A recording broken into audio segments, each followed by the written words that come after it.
Someone said this Pinecreek's going to be interesting, apparently. These ex-atheist something or other.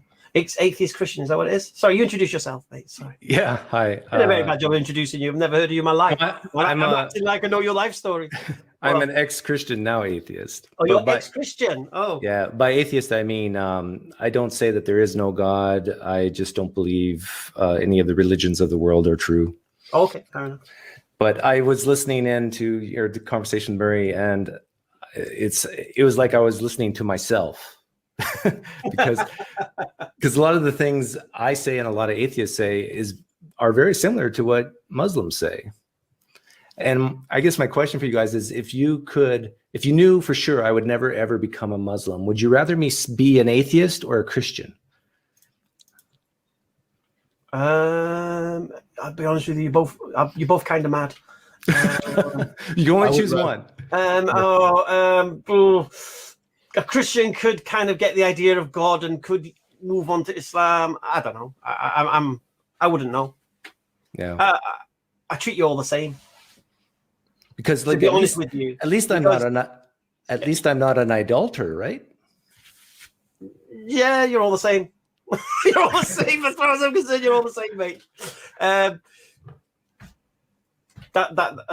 Because if you're a Christian, you reject Muhammad, you make God into something that I don't believe he is. But at the same time, you would have an affinity, the idea, the concepts of God, angels, and the supernatural and miracles. An atheist, you could well be in a blank page that I could deal with, because atheism doesn't stand up to scrutiny. It's such a negative position. I don't know. Maybe science in the future will know. I don't know. And for me, here's how I'll epitomize it for you, Pinecreek. If you're a Christian, you put your mind in a box. If you're an atheist, you put your soul in a box. That's it. So you're giving something up. I believe only Islam can unite the brain and the soul and give it peace. So I don't have to be religious and then not think intellectually. Or I don't have to think intellectually and then forget about spirituality and metaphysics and such. So I think only Islam can combine the two. So that's why I believe you're both, for me, I mean, the other boys might have a different opinion, but for me, you're both lacking something. Yeah, I've had some Muslims comment on my channel, and they've said things like, atheists are halfway there. They say atheists are halfway there because they will say there is no God. Yeah. But leave out but Allah. I got a couple questions for you guys. What would you say is the main reason, like if you had like just 20 seconds, what's the main reason why you believe Islam is true? What's the first thing that pops in your head? Now, I know it's a cumulative case probably for you guys, but what's the first thing that pops in your head? It is logical, rational, and reasonable. Okay. How about the other gentleman? For me, I would say, if I was going to make it succinct after the event, I would say nothing fits 21st century man like a glove than Islam. Like I said to you, nothing deals with the spiritual and material aspects of mankind that like Islam. So it's kind of like the perfect guide. I see everything that is detrimental within man prohibited in Islam, and everything that can benefit encouraged within Islam. So I believe it takes away the negatives of human beings. So it takes away sexism, racism, prejudice, all this kind of stuff, takes away the poisons in society like drugs, alcohol, gambling, sexual immorality. It encourages the family, not cutting ties with kith and kin, the respect for the parents. The men are the protectors and providers for women. Take care, paradise lies at your mother's feet. So many beautiful teachings, and the example of the Prophet Muhammad ﷺ and how he was and how he lived, and how, for example, one guy wrote a book, Michael H. Hart, and he's put down as the most influential man who's ever existed as Muhammad, peace and blessings be upon him. And he's not even a Muslim, he's a Christian. And the reason why he said that he put Muhammad number one is that he was successful in every aspect of his life, whether he was a father, as a husband, as a military leader, as a diplomat, as a neighbor, as a friend, as a businessman. Whatever he was successful at. So in life, if you want to be successful, you look for the most successful people to be successful. So if you're into IT or software, whatever it is, you look at Bill Gates, look what he did, try to emulate him. You might look at Alan Sugar, look how he built and his built up to what he is. The beautiful thing about Islam, we have the perfect man to role model ourselves off, how to be with our wives, our families, our neighbors, how to conduct ourselves within a society, in a social construct. I know it's not a few words, I know it's not 20 seconds, but I like your answer, because your answer appeals to me because it's where the rubber hits the road. It's very practical and pragmatic. For me, that's how I roll. Me personally, it's the tangibility of it, and like my brother Shabir said, it's the rationality of it, and it goes back to my original point. I don't have to put my mind in a box to accept this thing. Christianity, there's no way can you allow your intellect out of that box, because you ain't gonna buy it. Just as our mate was just on Murray, he was tasting things he's never heard, and when you think about those things and you're honest with yourself, yeah. But you know what? My guess is with Murray, what you guys were talking about has nothing to do with why he really believes Christianity is true. Yeah. In my honest opinion, you guys were wasting your time with him, because the real reason I'm guessing, the real reason he's a Christian is because of some amazing experience he attributes to Jesus. Yeah, but that's a moot point. I could say amazing experience I've had reading the Quran. Is that a criterion for truth? You know, when he threw the names Nabil Qureshi, he threw the name David Wood in, we kind of got an idea of where he's coming from. So yeah, I agree. And I'll be honest with you, so in these settings, it's not necessarily about the person we're speaking to. There could be many Christians watch that conversation who believe those same things that Murray believed, but now is questioning them themselves. So we never know who's watching. So you might say we're wasting our time with him, right? Maybe so. Well, no, 100% there'll be Christians who believe some of the things that Murray was holding on to, and then when they got picked apart, will actually go, whoa, I didn't know that. I didn't mean it as a negative critique. No, I understand. Because I talk to a lot of Christians as well, and I sometimes just find myself, why did we talk about that for so long when really the main issue is what they went through in summer camp, some Bible summer camp in 1995. They thought they saw a demon and someone prayed in the name of Jesus, and that's why they believe. And then they use things like eyewitness testimony and martyrdom and prophecy as ways to justify their belief. In my experience, this is what happens time and time again. But yeah, we should talk about Islam, because am I allowed to ask questions about Islam? Yeah. I wanted to say, like, I'm happy you brought up the notion of pragmatic. I'm a philosophical pragmatist myself, and the reason that I believe in Islam is because compared to other ideologies, other religions, it's the most coherent explanation for the human experience with themselves and reality. Mm-hmm. So that's how I would. That's a nice 20 seconds. I like those answers, but I would reply with a question that can something work? Like, can you, how do you say your name? Hamza or Hamza? Yeah. Hamza, you said it can lead to success. Islam can lead to success in your everyday life. But there's many false religions, I think, where you have examples of successful people, and yet what they believe, like Scientology, for example, there's doctors and lawyers and Tom Cruise, the famous actor. They believe in the craziest things. I think you missed my point. I said that the most supremely successful man who's ever existed.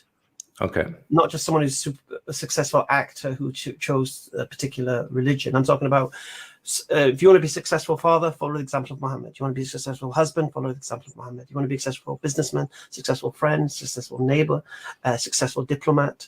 All of these things, we have a role model, mashallah, to set as an example for us.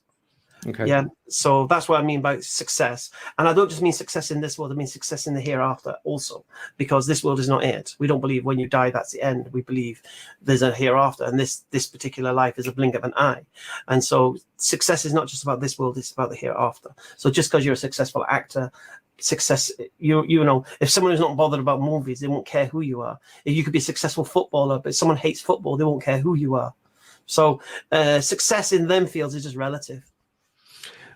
why would I need to know about Muhammad to have success? Or why do I need Islam?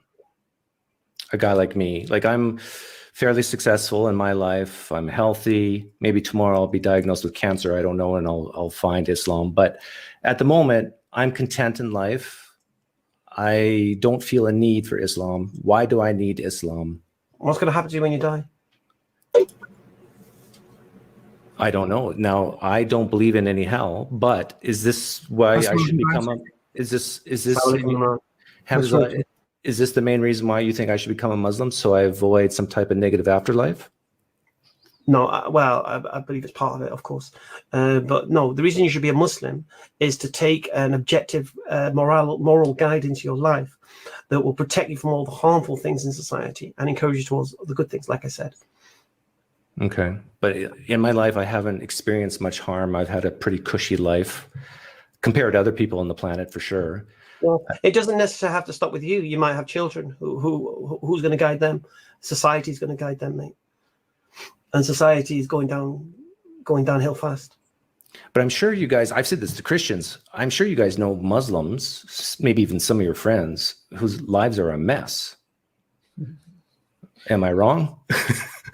To be honest with you, it's all about whether, it's not just because you're a Muslim doesn't mean life is perfect. Two things. First thing, are you following the teachings of Islam is one thing. Second thing, we're told as Muslims that you're going to be tested. We believe Allah tests those whom he loves most. And the prophets of the past were tested. So why wouldn't we be tested?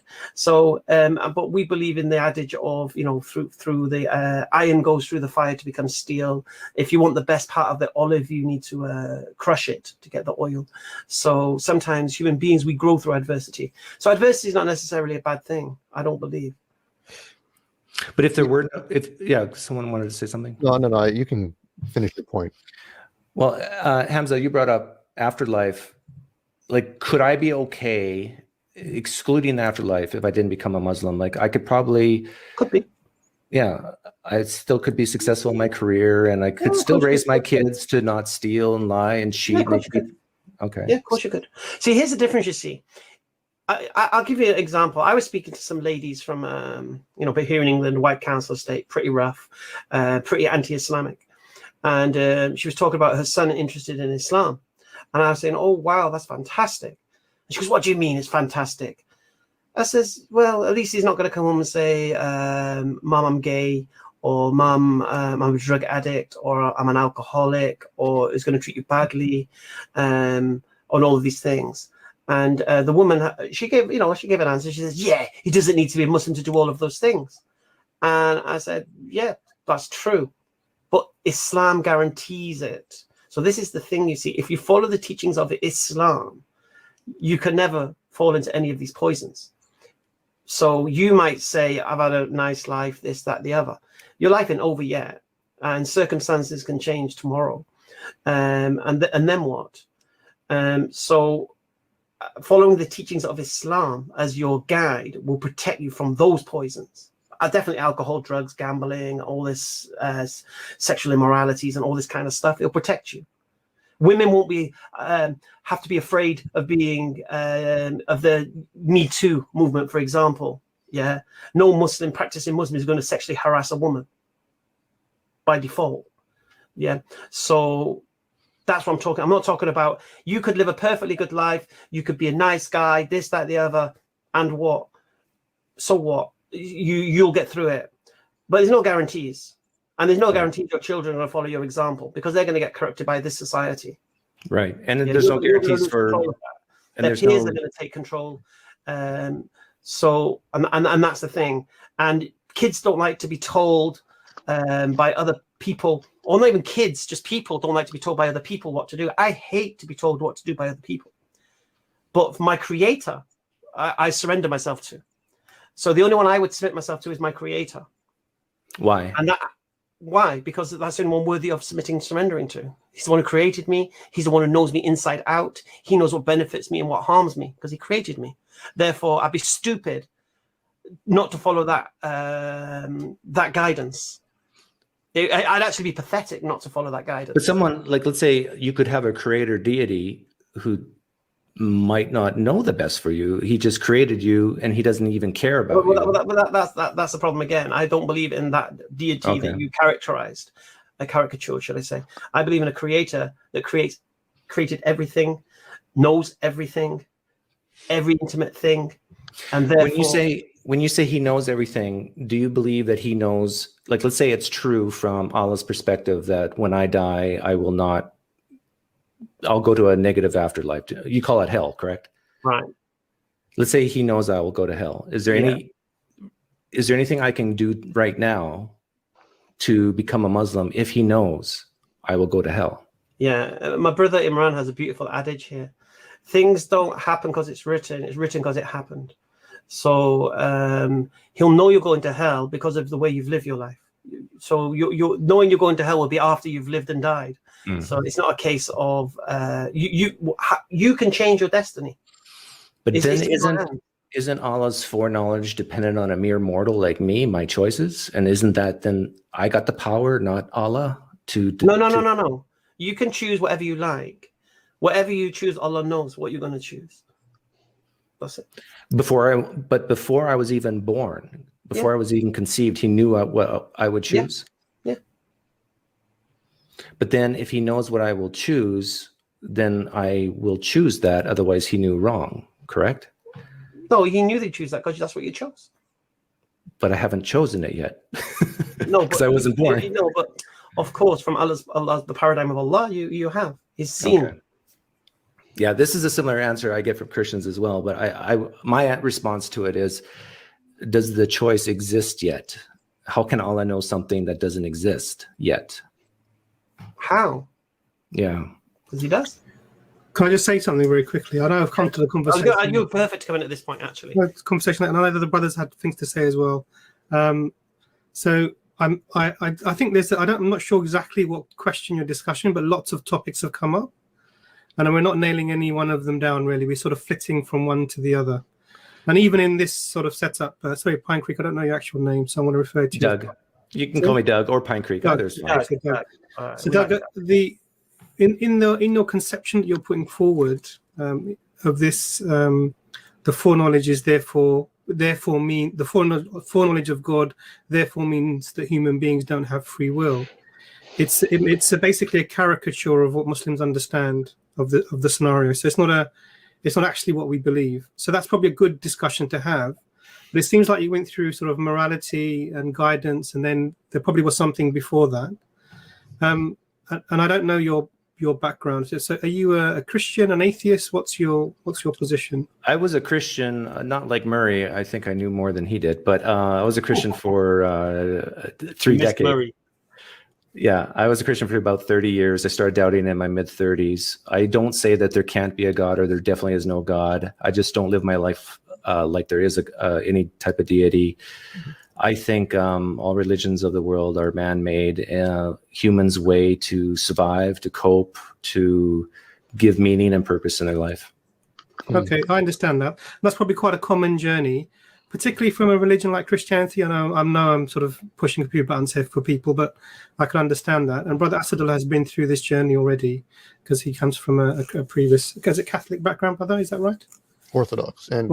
Yeah. So I'm sure you could sort of enlighten us a little bit more on that. But what was for you the doubts that led you away from theism, not specifically Christianity, but what led you away from theism? You're going to love this answer. What caused me to start doubting Christianity was to start thinking like a Muslim, to start thinking like a Jew, to start thinking like a Mormon, to start thinking like an atheist. I started putting myself in the shoes of you guys and trying to understand, well, of course the Gospels were written by eyewitnesses. Why would anybody? Oh, you're right. There is no first-person accounts. No one says, I, Matthew, wrote the Gospel of Matthew. You're not going to find his name in the Gospel. I started understanding you guys.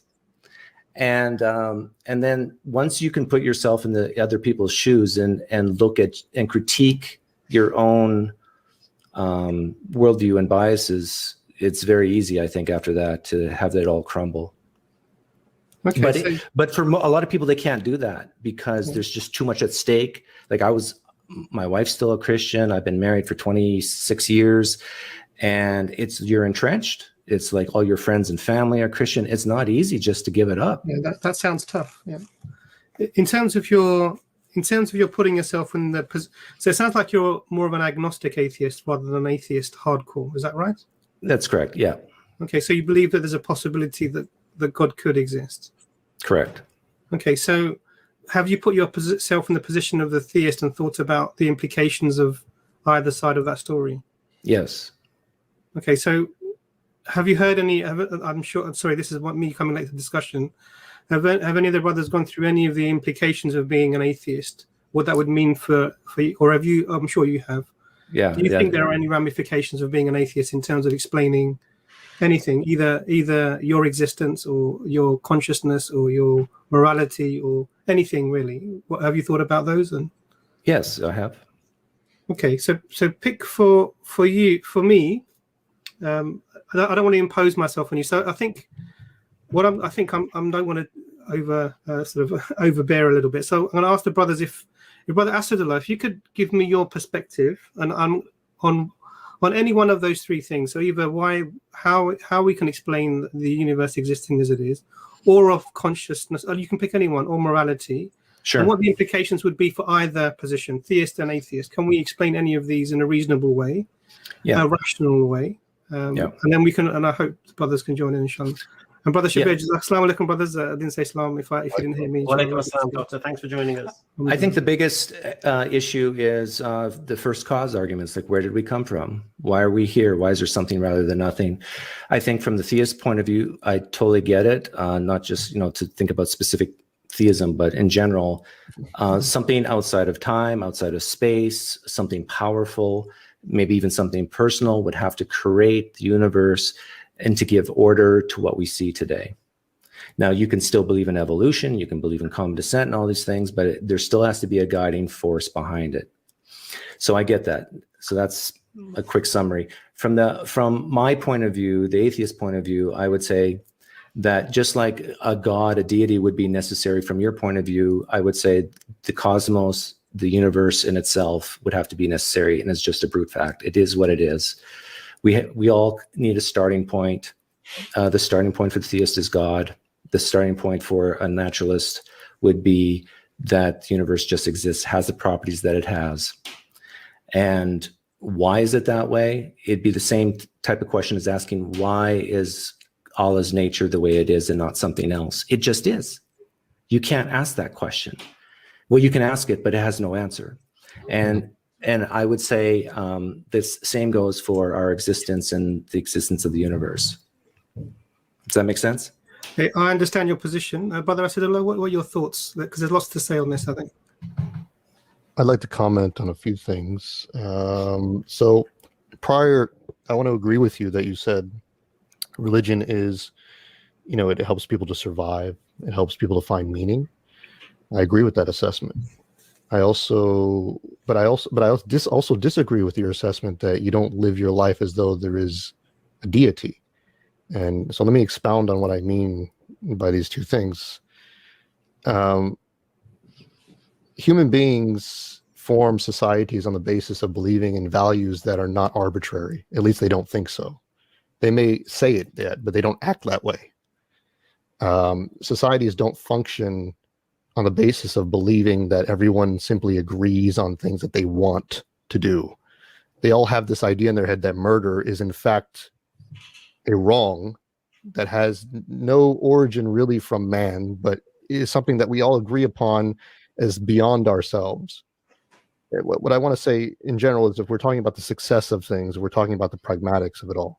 There has never been an anti-supernatural civilization in human history. One that at least has functioned long enough to be remembered, because human beings require this understanding or this perspective of transcendent value, of something beyond themselves to unite upon and to live by. So when you say, for example, that I don't live my life as though a deity exists, perhaps as in recognizing a person or a specific being, but in reality you do in some respects, because you behave in such a way like other human beings do. Naturally, we behave this way. It's not something that we voluntarily do, I think. you agree upon these values. You agree that there's the values that are not just chosen by you, that there's something that we have to abide by in order to function as society, as human beings. Like there's something about us that is definitively human, right? Beyond animals, beyond inanimate objects, right? Morality, rationality, these things are not just arbitrary constructs. These are things that we have to live by in order to be human, right? Even the concept of rights, what does that even mean? Like, you know, we can say to ourselves, yeah, that's just something we came up with to survive by. But nobody behaves that way. People will die for these things. Yeah. They will sacrifice themselves for civilization to preserve these values. I mean, we are human because we believe in those things that are beyond ourselves. So I think, in fact, we all live, even if we deny, we all live as though there is such thing as a deity, even if we reject certain aspects. So I would say to you, I guess my evidence, or at least the point that I want to make, is that before we talk about Islam being the most coherent explanation, is that theism itself is the most coherent explanation, because nobody behaves like an atheist. Yeah, I understand what you're saying. I think a deity would be one explanation for that. It definitely. But I also think that if you look at the animal kingdom, you see chimpanzees, they will fight and kill each other, and they will also nurture and love each other. And now maybe a deity gave them this type of, in quotes, morality as well, but maybe this is how they evolved to survive. Mm-hmm. Like when certain chimpanzees in the tribe get out of line, the other chimpanzees step in and create justice. So we see things like justice, fairness, empathy among other animals. Mm-hmm. And so if you accept evolution via common descent, I think you'll see that morality evolves. Like if you believe that we've been around for 200,000 years or more, Homo sapiens, there was a point where we couldn't even talk, really. And so when a male Homo sapien approached a female Homo sapien, there wasn't consent like we say today. There was basically coitus, forced coitus for reproduction. But we evolved to have vocal cords, and we can start asking, do you want to have coitus or not? And so in other words, the whole concept of rape is probably less than 200,000 years old. It's definitely less than 200,000 years old. So in this way, I think morality, and even look at the Old Testament with things like slavery and so forth, at one time it was acceptable, at least in a lot of cultures. Now we as a society frown upon it greatly. There's still some societies who have slaves, I'm sure, but some people say our jail system is slavery. But so I hear what you're saying, but I do think evolution could be an explanation of it as a transcendent, like above all humans, that we are all the way, because we have this common ancestry, that we're guided towards this this outcome for survival, for reproduction. So my only contention, I mean, I'm hearing what you say, and I let's just grant your explanation, just for the sake of argument. I think that I want to move forward with this. Let's assume that the evolutionary argument is correct in this respect. That said, my issue is that how does the natural world, and I'm using teleological language because I have no choice other than to do so, so don't take it too literally here with respect to your argument, but how does it produce or decide to allow humans to believe in something beyond itself?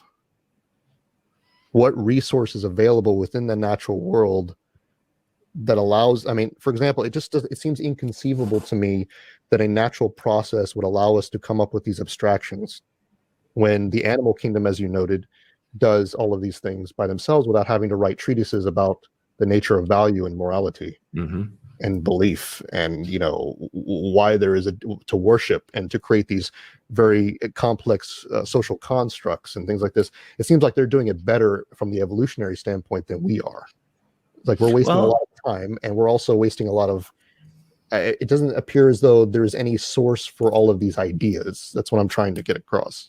Yeah, and that's the disagreement between you and me. I think both explanations can work. But then the real issue becomes, what evidence do we have for one over another? And that's where we can get into specific theism, I guess. But, the silverback gorilla is basically a god to the tribe of gorillas. They will do and follow whatever the silverback says. And I think in one way, we as humans... God or a king? God. Why not yeah, king? Yeah, well, it could be king, yeah.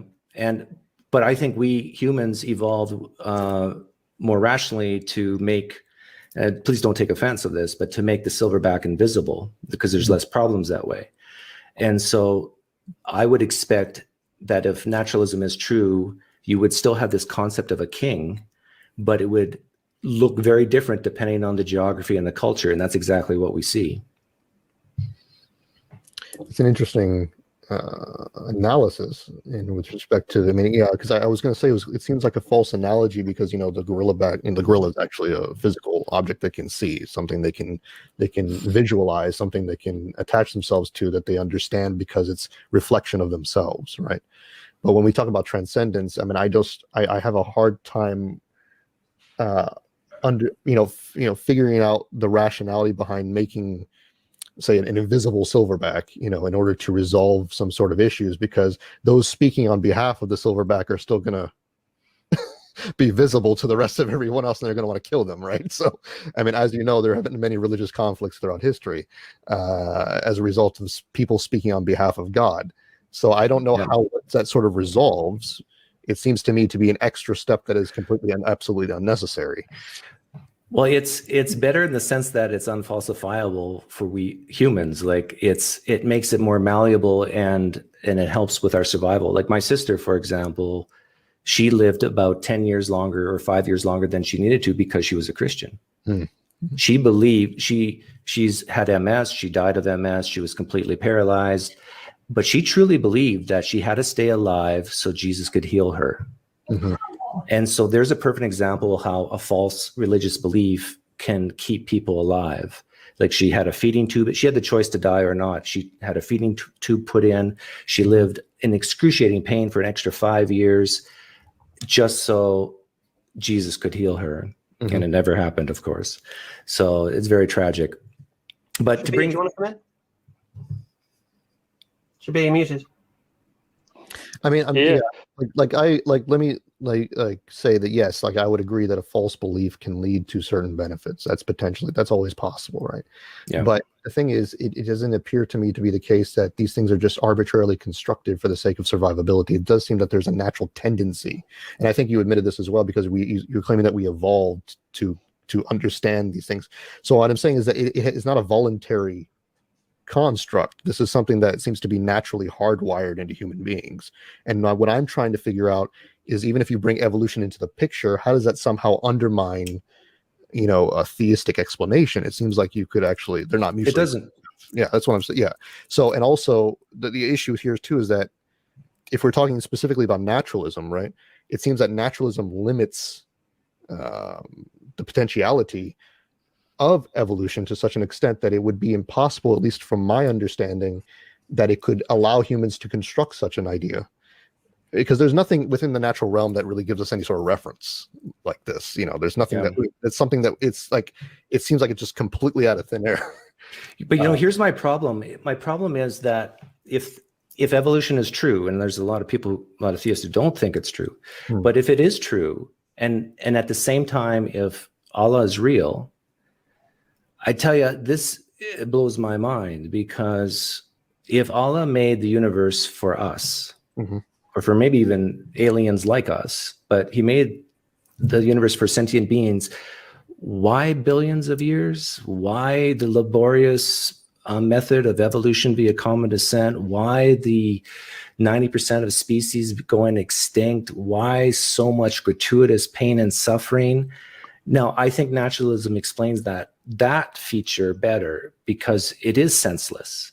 There is no reason for it. It is horrible.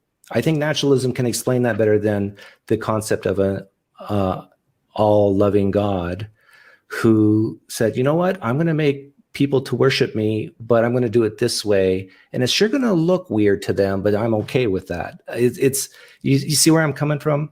I do, but at the same time, the naturalism making it senseless also sort of contradicts the idea that it's horrible. Yeah, I think that's a very good point. That why is it that I look at something and I say it's horrible? And I do think we evolved because that helps with our survival. It's like you see someone put their hand on the stove and then their skin's melted away. I look at that and I can pattern seek and see, I don't want to do that. I see them scream in pain. I can empathize and say, I don't want that. And I agree with that sentiment that there is a pattern-seeking behavior within human beings. What I'm trying to argue as well is that pattern-seeking behavior that you consider valid is also what allows us to believe in God and validates that belief. So for me, it's like a default position. And I understand, I'm not trying to borrow from the atheist here. I know the presumption of atheism, lack of belief is considered to be the default. However, I would take a very different view. Are you a philosophy major or a degree? I have a master's in philosophy, yes. I can tell, yeah. But maybe we're boring other people by talking about too much philosophy. No. I take some inspiration from Michael Huemer. I don't know if you've heard of. He's a epistemologist. So okay. Well, speaking of epistemology, Shabir Yusuf in at this point. Shabir, you definitely got something to say. I can hear the I was busy really going at it and listening to what the brother was saying. Doug, can I please don't mind. I'm just going to try and take you right back at the beginning. I was listening intently to what you were saying. I mean, for everything that you have said, what criteria have you actually used? For what? For basing your understanding of life the way you do?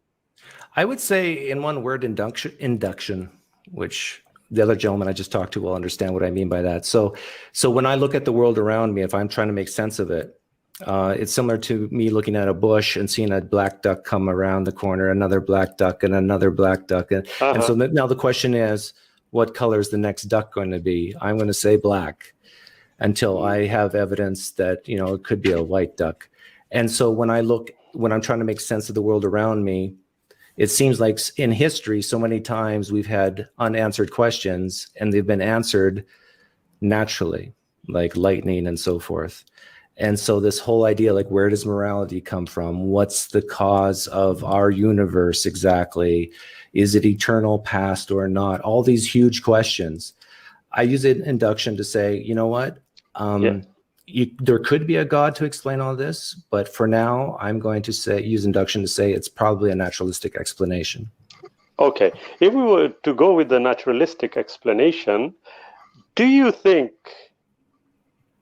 that everything seems to have pointed towards a purposive view? For humans? Yes. I think in a way, yes. I think humans have a proclivity towards hope, meaning, and purpose.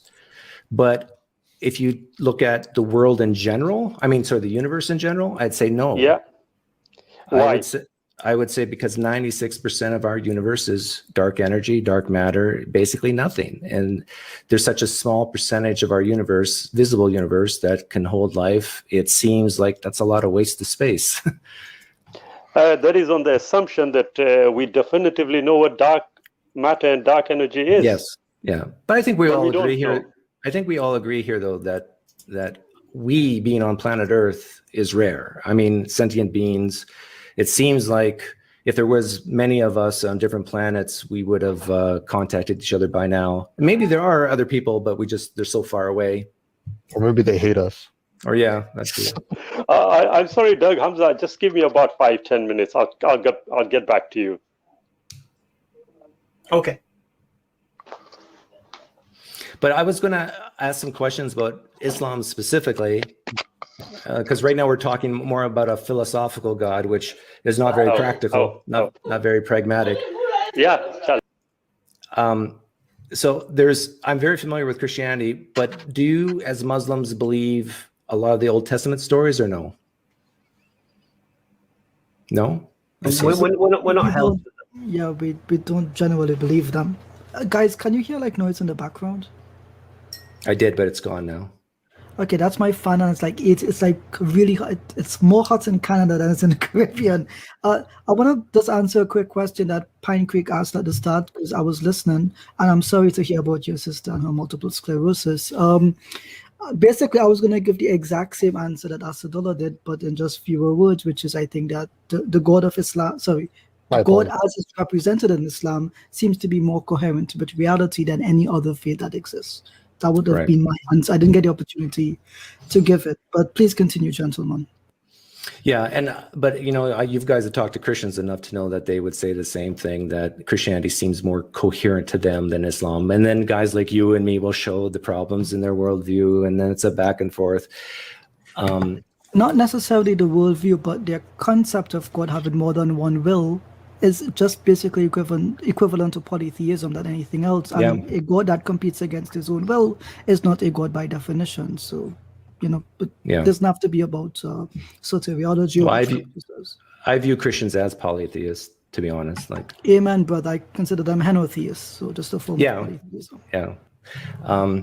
But the flood story, do you believe that happened in history? Yes, but I want to say yes. I don't know what the others believe. I'm lying. Of course, I know what they believe, but there's a debate in Islam as to whether it is universal or local. I tend to take the localized view, but people may differ with that. I take the localized view as well. Likewise. I think majority believe in a universal flood where everyone was killed. It's because one of the things that Allah says in the Quran is that He does not punish His people until He sends them a messenger. So arbitrarily killing people who are not directly involved with the specific messenger mentioned seems to go against that principle. So I think the idea is that if there was, this flood would have been a localized one as opposed to a global catastrophe affecting all human beings. But whether it was localized or global, does that story bother you guys? Allah drowning people? Our view of this is that, at least in the prophetic tradition, anyone who dies by an act of God, generally speaking, like an earthquake or hurricane, whatever the case may be, and they are an innocent soul, then they get heaven or Jannah, as we would say. So there is a minuscule amount of suffering for an eternity of pleasure. I think that's a good trade-off, but I don't know if Asadullah will have a different point of view here. Of course, I have to point to Asadullah because Mukit has been messaging me. Get Asadullah to speak. So, okay, fine, Mukit, I'm doing it. Now what? I think everyone can speak. It's fine. This is why I did that right in the beginning. This is a thought experiment I've asked Christians many times. I say, you're up in heaven, so I'll make this version in Islam. You're up in paradise with Allah and before the flood, just before the flood. And Allah looks at you and says, I'm planning to execute my justice on earth. And I'm going to give you two choices.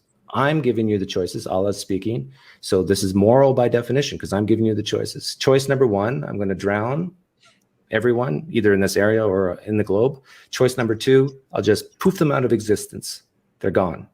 They won't feel nothing. They won't even see it coming. So all the toddlers, all the babies, all the pregnant women, just poof.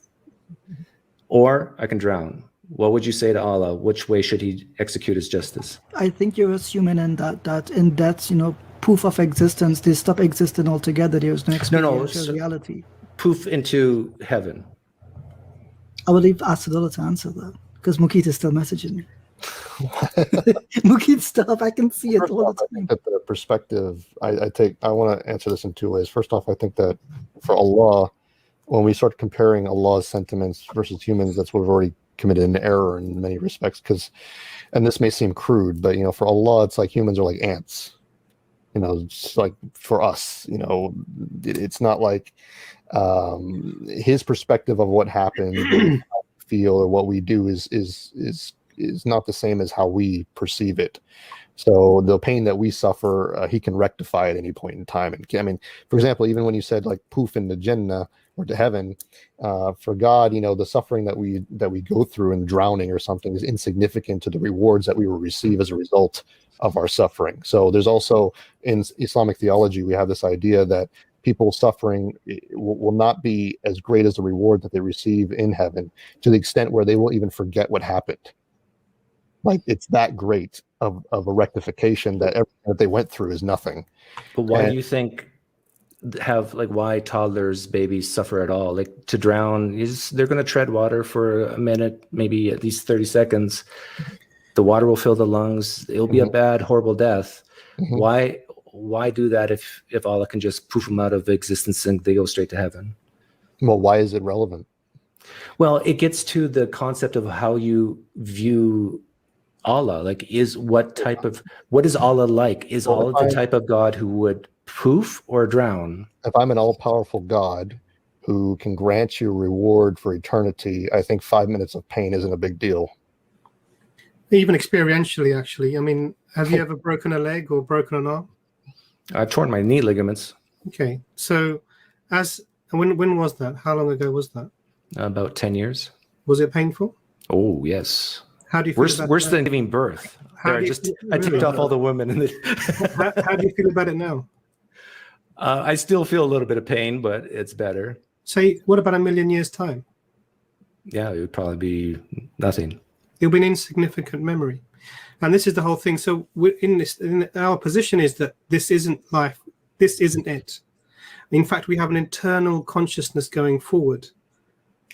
And so any experience that you may have of suffering becomes, as our brother said, a faint memory that you don't even remember. We have a famous saying from the Prophet, peace be upon him, I think it's a Hadith Qudsi, that somebody who suffered throughout their lives, torture, rape, murder, whatever that may be, who dies, when they are dipped in heaven for a moment, they will be asked about, did you ever experience any suffering? And they will say, no, we never even came across the concept.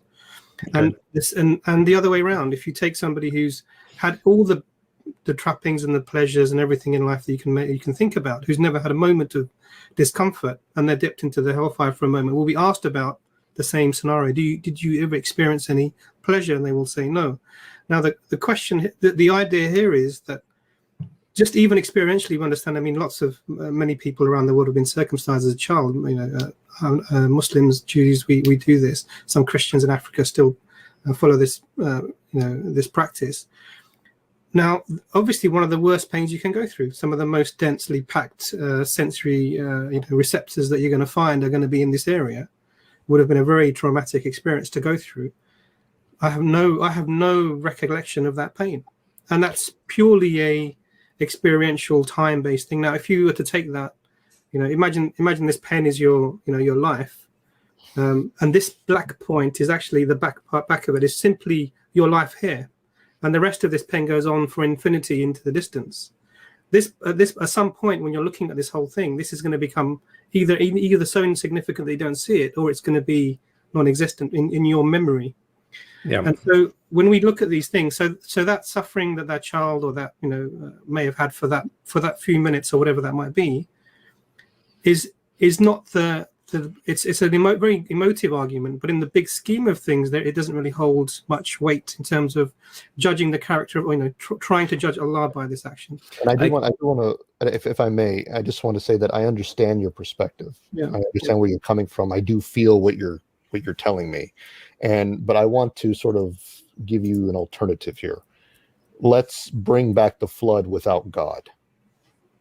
And that child, and that mother, and that father, all those innocent people suffer and die, and then there is no rectification. I hear you. So you know what I'm saying? So what I'm saying is, like, in any case, there is going to be pain, but one of them, at least, and like I said, I'm not trying to make this out to be like, oh, what's more convenient? But if we're going to play I'm not going to say the emotional card, but, the sort of like, do you really want this, right? Is this something that you would want? I would prefer there be a case at the end where a God would be like, okay, you went through this much suffering. Here's your eternity of paradise. Have a nice day. Yeah. Well, the point, and I'll put all my cards on the table. The point of this question is to get to the nature of Allah. Does he desire pain in infants, even if it's just for 10 seconds and will be forgotten forever? Still, it's pain for 10 seconds. Does Allah desire that for the infant? I find it irrelevant. What's that? I think he finds it irrelevant. Okay. So the other way to understand that's a great interesting thing. So this is when it comes back to this necessary being that you mentioned right at the beginning. We sort of stated that, but ultimately there's only so much that you're going to be able to infer about the Creator. that's going to be your limits of sort of getting to. So we can maybe get to having a will, being powerful, knowledge, not being time, space, and matter. These things sort of you can come to this when you analyze the necessary being. A lot of things may have to come directly by communication from that creator themselves. You're not going to be able to. So if you want to know about the nature of the creator in terms of in this maybe specific aspect, then that would be best coming from that individual. Now, so there's a journey now to go along. First journey is to analyze Brother Asadullah made a great point that, and I'm just going to reiterate that actually the meaninglessness of the atheist position, anything that you care about, even this discussion, ultimately has no meaning, no value. There is no point in even having the discussion if you think that whatever time you have here is just an accident within the great cogs that are whirring that is the universe. And I understand your perspective, but what I'm getting at is with the flood story is even a bigger picture, the problem of evil, which I'm sure you're all well aware of. And for me, it is really difficult to believe that an all-knowing and all-loving and all-powerful God exists that would create anything, because Allah doesn't need people, right? That's true. He is self-sufficient. He is perfect. So there's nothing that can be added to him that would make him better. And then I think if I ask this question, I think we're all going to agree that if Allah never created, there would be no evil, no sin, no suffering, no pain, no death. If he just chose not to create. And also the opposites. Yes.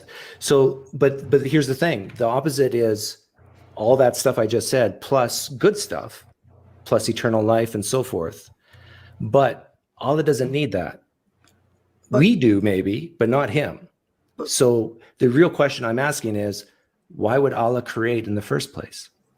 Could I give a slightly different perspective on this then? Right? Allah chose to create us. He didn't have to create us, right? And I look at it as the difference between God pressing a button and us popping into existence, and Allah choosing to create each and every one of us individually. But Brother Shabir, I was wondering, why is Dr. Imran telling me to stop? I'm like, did I say something? I'm not no, just saying salam to Just to let you know, I have about 5 minutes left. Okay, I'll just let the others continue then, because my point was tangential. Well, if that's the case, I just want to say that prior to leaving, because I want everyone else to talk as well. I enjoyed the conversation. I truly believe that you're very intelligent, very rational, and very sincere, and I greatly appreciate your presence on this show. And I hope to speak with you again in the near future. Yeah, absolutely. And likewise, I echo that. And, please do come again. We'd love to have further discussions with you. I just wanted to make one point about something you said right in the beginning and you compared the necessary being with the universe being a brute fact. And I think the only thing that I would say to think about, it's too much probably to unpack now, is that if we think there are contingent things in the universe itself is a set of contingent things, then that contingency is the property of the set, and therefore the universe requires an explanation. Whereas a necessary being, but definitionally, is the explanation for everything else. And I think that's a discussion probably we need to go into a little bit more, just to iron out what we really mean. But can the universe be a brute fact? And there's ways of sort of trying to analyze and come to a conclusion on that. But Doug, really been nice talking to you. And I wish I want to say that sometimes I'm treated, when I say I'm an atheist, especially around Christians, I'm treated like an enemy. And I want to thank you guys for not treating me like an enemy. Doug, before you go, I want to praise you for two things. I'm lying, three things. I'm not good at not telling lies, apparently. The first is thank you again for the pleasant conversation. The second is thank you for your expose on David Wood and his treatment of Muslims and other groups of people.